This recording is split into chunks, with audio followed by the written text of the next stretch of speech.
Well, one way that our night sky can be protected is through implementation of our dark sky ordinances. And Jim Thornburg from 29 Palms, I think, will have some insight on that for us.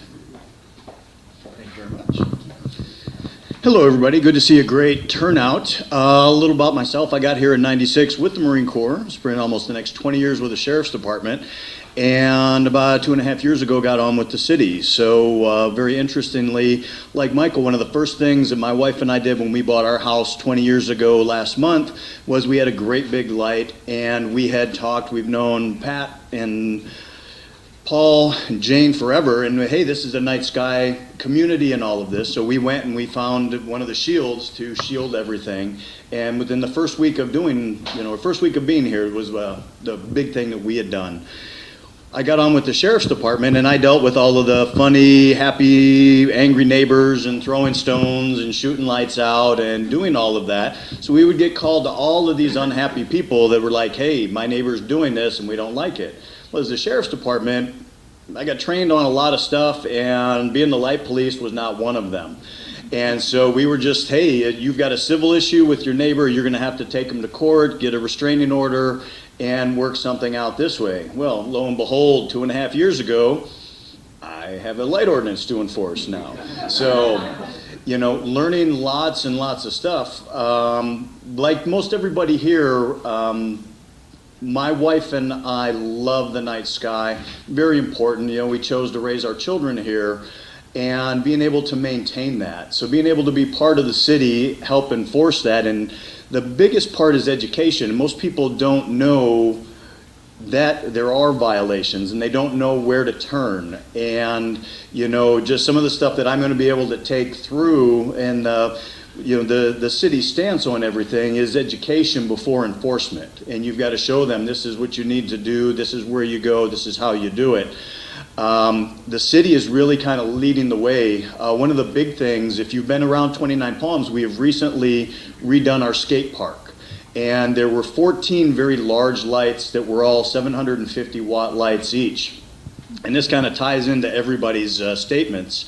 But just on a conservation side of things, the company, I believe, was U.S. Energy that came in and did it. So these 14 lights were replaced with 250 watt bulbs in each of them, and the technology that they have now is that they're dimmable. So at an average of on 4 hours a day, 365 days a year, those 14 lights cost almost $2,300 a year to run for just the skate park.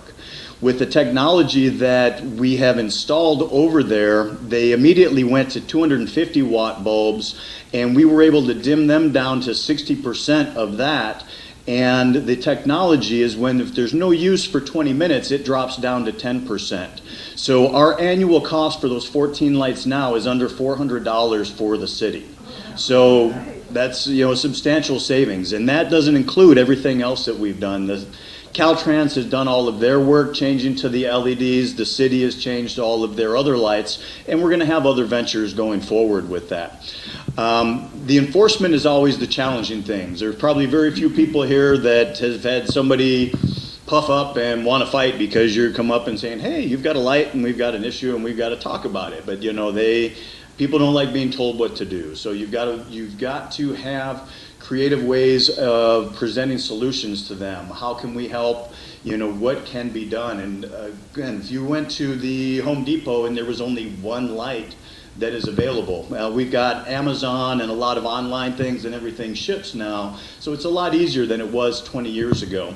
But as easy as a city can make it to email them information, email them websites, and the information from the Dark Sky Society is just going to be really a good tool in my belt to have for enforcing that.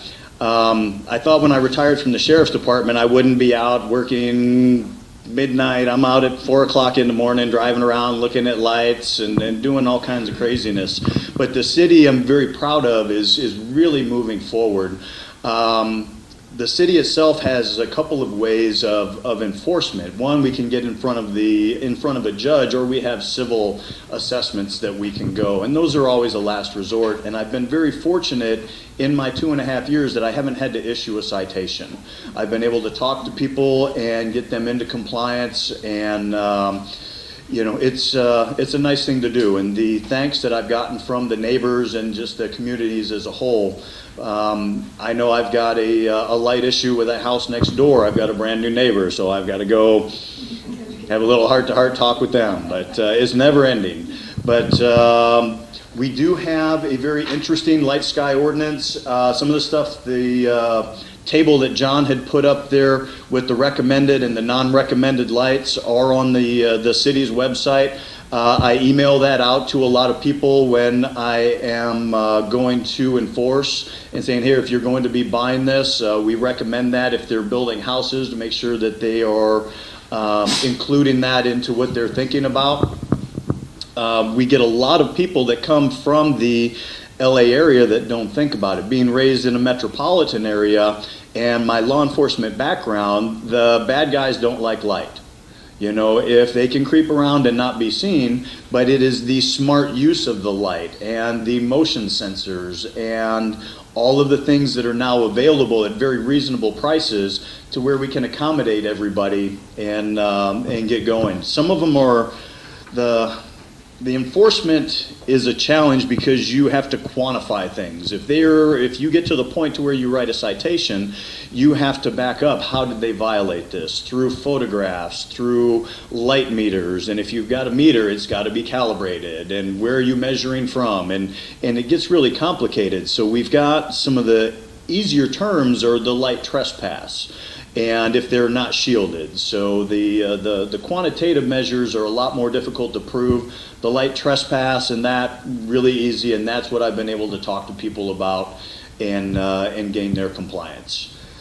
So not too much else. Really excited about what we've got going on to be helping the community as a whole, as a city, and look forward to the future and everything else that's going on. Any questions? Thank you.